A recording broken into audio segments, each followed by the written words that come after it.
Hi everyone, this is your instructor Stacy. So welcome back after watching the brief clip about Dylan. And as you were watching it and even afterwards, maybe you did some reflecting, I wanted you to give a go at completing the brief FBA for him. Now I'm going to share my think aloud about how I completed the FBA for him. And I wanted you to compare it to yours. And I want you to know that there's not right or wrong answers. For doing a process like this. It's all about being part of a team and talking it through and coming up with kind of an understanding about, as the group, what do we want to do to move the student forward based on what we're observing. And really, like I've talked about, prioritizing one or two behaviors and working on those. You can keep a list of others that you can come back to later, which I'll talk about with Dylan here. But yeah, the big thing to keep in mind is to really use objective language and go in with an objective mindset. Sometimes I'll catch myself starting to type or say things that start to lean subjective, and then I need to kind of like stop and pause and kind of start over. So just kind of keep that in mind. And here we go. So my thoughts, I'm going to click on the link here. You have access to this either through the slides or through the discussion prompt. I have a link. So see if I can, yeah, there we're good. So a little bit, let me give you a little bit bigger here. So this is a brief functional behavior assessment worksheet, the one that I completed for Dylan. So as I was viewing, I was going through and looking at the prompts, remember the questions and things. And I made notes about him seeming interested in trains. And it almost seems like sometimes trains soothed him when he would go into his room and play with them. He's able to vocalize the wants and needs. I'm not sure, maybe he knows exactly what he needs, but he's able to like vocalize when something isn't quite right, when he's not liking something, to assert his opinion. He's willing to try or know what he should do. And he's persistent. And those are all really good character traits and things to build off of with him. Now we're thinking about the target behaviors. So the problem behaviors, the things that we want to work on. We have screaming, spitting, kicking, refusing the restroom, refusing to eat, not listening. And this is one here that I've had to reword several times.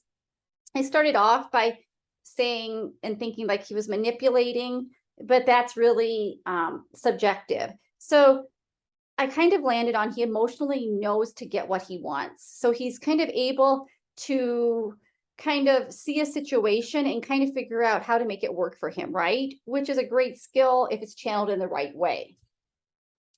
Let's see, I think I must have deleted something here when I was fixing things up.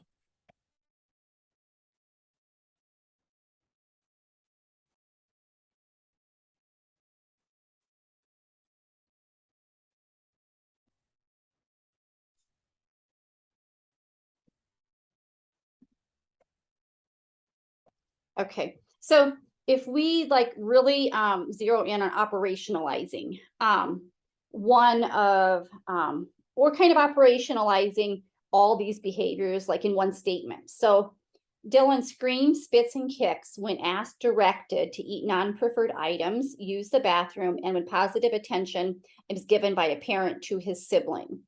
And so we could then zero in on, you know, just one of those behaviors, which I would recommend working with someone like Dylan, keeping track of the others like we have and the replacement behaviors, and then eventually working on those.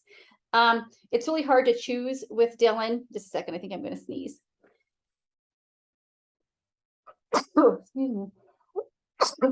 Excuse me. It's really hard with Dylan to kind of pick between using the bathroom. Potty chair is kind of a big thing, and eating, the diet piece, right? Probably diet in my mind might override the others. But you know, that would be up to the team, and there's lots of other contexts, right, that you would have.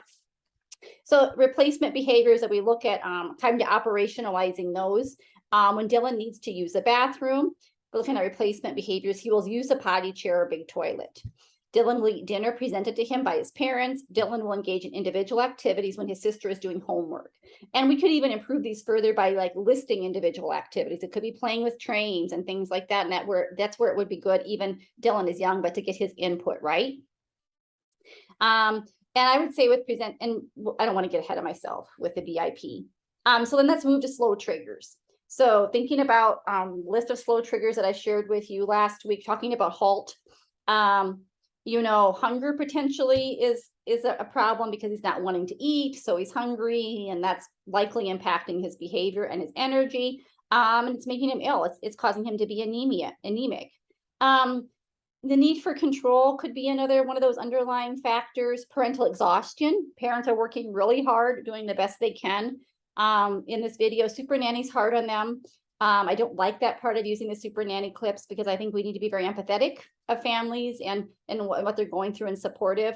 However, remember, super nanny videos are made for Hollywood, so just kind of keep that in mind. I would not treat families like super nanny is, but we know why she is.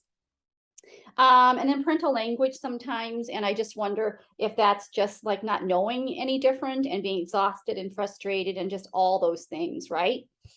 Okay, thinking about fast triggers, what seems like meals. So vegetables and meat, not liking those, yet those are important to eat, right? Potty training. So feeling the need to eliminate urine and feces. And then positive attention to a sibling.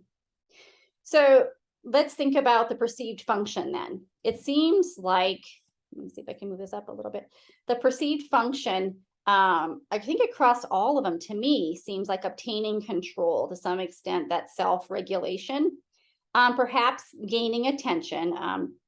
And I think that he can communicate, but can he communicate, I'm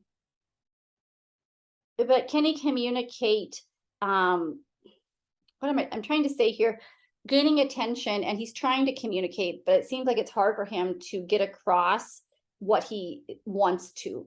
And so then we want to think about developmentally with Dylan. And Dylan, you know, is preschool age, so 3, 4, maybe a little, I don't think he's any younger than that, but just developmentally, how do students communicate and things like that we want to take into consideration.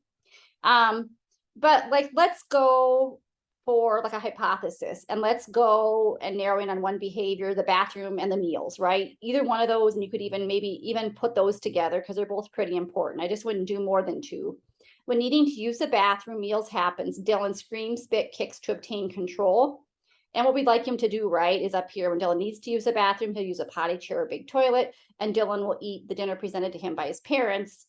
And the target behavior is, right, the screaming, spitting, and kicking when given a direction, right? So I hope that helps you kind of get an idea about the process and the thinking and the questions and the prompts in regard to putting together a brief FBA for a student. Now, coming down in a few weeks, can't remember exactly when we get to working on BIPs and BSPs, then we'll come back to Dylan. We'll look at the FBA, we'll watch a little more of the clip, and then we'll create a behavior intervention, behavior support plan for Dylan, okay? I know it's hard not to go there, and I already started talking that way, and you're probably already thinking that way, which is a good thing, but we're just gonna pause on doing the behavior support plan, BIP, for now. So what I want you to do now is I want you to try out the brief FBA process for the student you are working with for the course project.